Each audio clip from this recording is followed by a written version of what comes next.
నేను పని చేస్తాను, కాంట్రిబ్యూట్ చేస్తానంటే you have to volunteer your self. Constituency, అక్కడి నుంచి constituency coordinator, district leader, state committee, central leadership. అంటే ఎవరికైనా సరే గ్రాస్ రూట్స్ నుండి ప్రారంభించి కేంద్ర నాయకత్వం వరకు చేరే అవకాశాలు ఉండడం కోసం నేను ఈ పని మొదలు పెడతా ఉన్నాను. కన్సిస్టెన్సీ, డిసిప్లైన్, కమిట్మెంట్ చూపిన కార్యకర్తల్ని నేను గుర్తించి ముందుకు తీసుకెళ్తాను. ఆ తర్వాత ఆ విధానాన్ని పార్టీ తీసుకెళ్తుంది. ఇది ఎందుకు చెప్తున్నానంటే, ముందు వ్యక్తే వ్యవస్థను నిర్మిస్తాడు, తర్వాత వ్యవస్థ వ్యక్తులు నిర్మిస్తుంది. ఇప్పుడు మన వ్యక్తి స్థాయిలో నేను మన జనసేన వ్యవస్థ నిర్మిస్తాను, ఆ తర్వాత జనసేన వ్యవస్థ వ్యక్తులు నిర్మిస్తుంది. అప్పుడు దాకా నేను బాధ్యత తీసుకుంటాను. మూడవది, మన కార్యకర్తల భద్రత, గౌరవం, సంక్షేమం కర్తవ్యంగా పార్టీ తీసుకుంది. ఆ దిశగా ప్రతి క్రియా సభ్యుడికి ఒక యాక్సిడెంటల్ డెత్ క్లెయిమ్ని, ఇన్సూరెన్స్ని కల్పిస్తా ఉన్నాం. భారతదేశంలోని మొట్టమొదటిసారిగా 2020లో ఈ స్కీమ్ మొదలుపెట్టి ప్రతి క్రియా సభ్యుడి బాధ్యతని వ్యక్తిగతంగా తీసుకుని ఇది ఇక ముందు కూడా సాగుతుంది. సభ్యుడిగా మొదలుపెట్టి నిబద్ధతతో భాగస్వామ్యమై ప్రతి జన సైనికుడు, వీర మహిళ శక్తివంతమైన నాయకులుగా ఎదిగే పరిణామ క్రమమే మన దిశ, మన త్రిశూల్, మన జనసేన.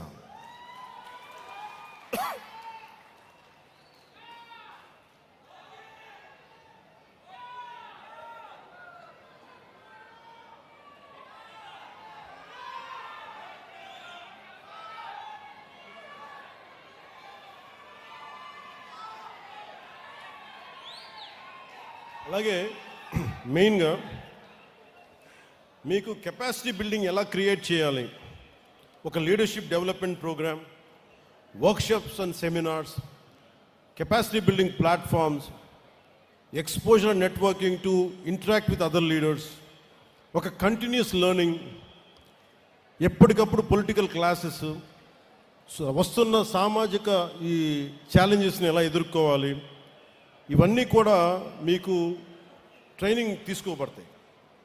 ఇందాక చెప్పినట్టుగా వెల్ఫేర్, నేను నాయకత్వాన్ని, మీ కెపాసిటీ బిల్డింగ్ ఎలా డెవలప్ చేయాలి అంటే, మీరు వన్స్ మెంబర్షిప్ తీసుకున్న తర్వాత, వన్స్ యూ కమిటెడ్ దట్ నేను ఫుల్ టైం పనిచేస్తాను అనుకున్న తర్వాత, మీ ఇంట్రెస్ట్ దేంట్లో ఉంది, మహిళా విభాగంలో ఉంది, మేము ఇట్లాగే ఉంటాం, లేదు మేము ఇంక ఎదుగుతాం, లేదంటే మాకు కల్చర్ ప్రోగ్రాంలో మాకు సత్తా ఉంది, సేవాదళ్ లాంటి దాంట్లో మేము ఎదగదలుచుకున్నాం, ఇలాగా విద్యార్థి విభాగంలో, యూత్ వింగ్లో, ఇలా రకరకాల విభాగాల నుంచి నేను నాయకత్వాన్ని పెంపొందించాలని ఆలోచన చేస్తూ ఉన్నాం. ఎందుకంటే నాకు చాలా విభాగాలు, ఇప్పుడు దాకా విభాగాల మీద దృష్టి పెట్టాల. ఇక విభాగాలు, కర్షక విభాగం కావచ్చు, కార్మిక విభాగం కావచ్చు, ఏ విభాగాలు అన్నీ, అంటే బలమైన స్టూడెంట్ విభాగం కావచ్చు, అన్నీ చేస్తాం. కానీ దీనికి మొదలు ఈ దసరా తర్వాత శ్రీకారం చుడతాం.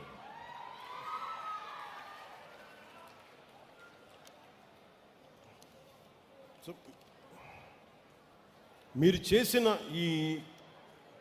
ఇది మేమేం చేయగలిగామంటే, ముఖ్యంగా మన విశాఖకి మీరు కనుక నిలబడకపోయినట్టు ఏం జరిగిన, విశాఖ ప్రైవేటైజేషన్ అయిపోయేది, కానీ ప్రైవేటైజేషన్ ఆపాం మనం. విశాఖ ఉక్కు తెలుగు ప్రజల మనోభావాలతో కూడుకున్నది అని తెలిపిన మొదటి పార్టీ జనసేన.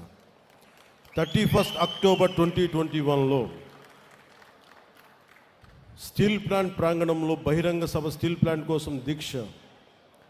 ఈ రోజున నిధులు 24-25లో 8,622 కోట్లు కేంద్ర ప్రభుత్వం నరేంద్ర మోదీ గారి నాయకత్వంలో విడుదల చేసింది. 25-26లో 3,295 కోట్లు మనకి దీనికి విడుదల చేసింది. Visakhapatnam railway zone, south coastal railway zone, NDA ప్రభుత్వ కృషి. గత ప్రభుత్వం కనీసం భూమి కూడా ఇవ్వలేదు, మనం దీన్ని ముందుకు తీసుకెళ్ళాం. పోలవరం ప్రాజెక్ట్ ఆంధ్రప్రదేశ్కి జీవనాధారం. 12,157 కోట్లు 24-25లో, 5,936 కోట్లు 25-26లో ప్రాజెక్ట్ని త్వరగా పూర్తి చేసి తాగునీరు మరియు సాగునీరు అందించడం. ఇవన్నీ చేయగలిగామంటే, ఒక ఐడియలిజంతో పాటు ప్రాగ్మాటిజం అన్నాం కదా, అంటే ఒక ఐడియాలజీతో మాట్లాడి ఏదో గాలికి వెళ్ళిపోయేలా కాకుండా దాని రిజల్ట్ చూపిస్తే ఇప్పుడు మీకు చెప్పినాయి. అలాగే తల్లికి వందనం అని చెప్పి దాదాపు ఏడాదికి గౌరవ ముఖ్యమంత్రి శ్రీ నారా చంద్రబాబు నాయుడు గారు మేమందరం కమిట్ అయ్యి మేము చెప్పినవి తల్లికి వందనం ఏడాదికి 67,27,00,000 తల్లులకి 8,745 కోట్లు జమ చేశాం. దానికి చొక్కాలు చించుకోవాలా, జబ్బలు చరుచుకోవాలా, గుండెల్లోకి స్పృశించాం. మమ్మ తల్లి మీకు ఉన్నామని చెప్పడానికి. దీపం 2 పథకం ద్వారా 2 విడతల్లో నాదెండ్ల మనోహర్ గారు సివిల్ సప్లైస్ మినిస్టర్, గౌరవ ముఖ్యమంత్రి శ్రీ చంద్రబాబు గారి నిర్దేశకత్వం ఆయన నాయకత్వంలో 1 కోటి ఉచిత గ్యాస్ సిలిండర్లు ఇచ్చి 5 ఏళ్లలో ఏడాదికి 3 సిలిండర్లు చొప్పున దాని ఖర్చు 13,423 కోట్ల రూపాయలను ఖర్చు చేస్తాం. ఆగస్టు 15వ తారీఖు నుండి స్త్రీ శక్తి పథకం ద్వారా మహిళలకు, బాలికలకు, ట్రాన్స్జెండర్స్ కూడా 5 రకాల ఆర్టీసీ బస్సుల్లో రాష్ట్రమంతటా ఉచితంగా ప్రయాణించే సదుపాయం కల్పించి ఈ పథకం కోసం 2,000 కోట్లకి ప్రభుత్వం ఖర్చు చేస్తూ ఉంది. నేను పంచాయతీరాజ్లో ఉండి మైనర్ పంచాయతీలకి, జాతీయ పండుగలకి ఒకప్పుడు స్వాతంత్ర దినోత్సవం, రిపబ్లిక్ డే అంటే 100 రూపాయలు ఇచ్చేవాళ్ళు, 200 రూపాయలు ఇచ్చేవాళ్ళు. అలాంటిది నేను వచ్చి ప్రభుత్వం వచ్చి 10,000ని 100ని 10,000కి పెంచాం, 250ని 25,000కి పెంచాం. ఒకే రోజు 13,326 గ్రామ పంచాయతీలు గ్రామ సభలు నిర్వహించాం.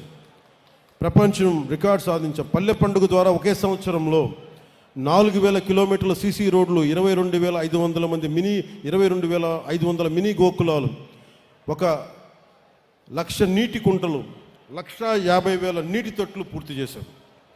గ్రామీణ ఉపాధి హామీ పథకం ద్వారా 75 లక్షల ఉపాధి శ్రామికుల్ని గ్రామాల్లోనే ఉపాధి కల్పించి ప్రమాద పరిహారాన్ని 50,000 రూపాయల నుండి 4 లక్షలకి పెంచాం. అడవి తల్లి బాట కింద కొండ ప్రాంతాల్లో 1,005 కోట్లతోటి 625 గిరిజన గ్రామాలను అనుసంధానిస్తూ 1,069 కిలోమీటర్ల రోడ్ల నిర్మాణానికి ప్రధానమంత్రి న్యాయ మహా అభియాన్ పిఎం జన్మన్ ఉపాధి హామీ పథకం కింద రాష్ట్ర నిధులతో శ్రీకారం చుట్టాం.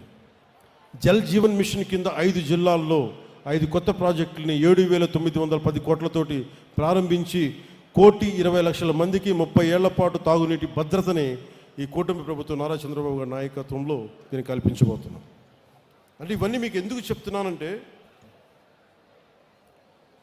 2 చోట్ల ఓడిపోయి మీరు ఏమీ కాలేదు అనుకుంటే మనం నిలబడితే ఎలా సాధించామని చెప్పడానికి చెప్తున్నాను.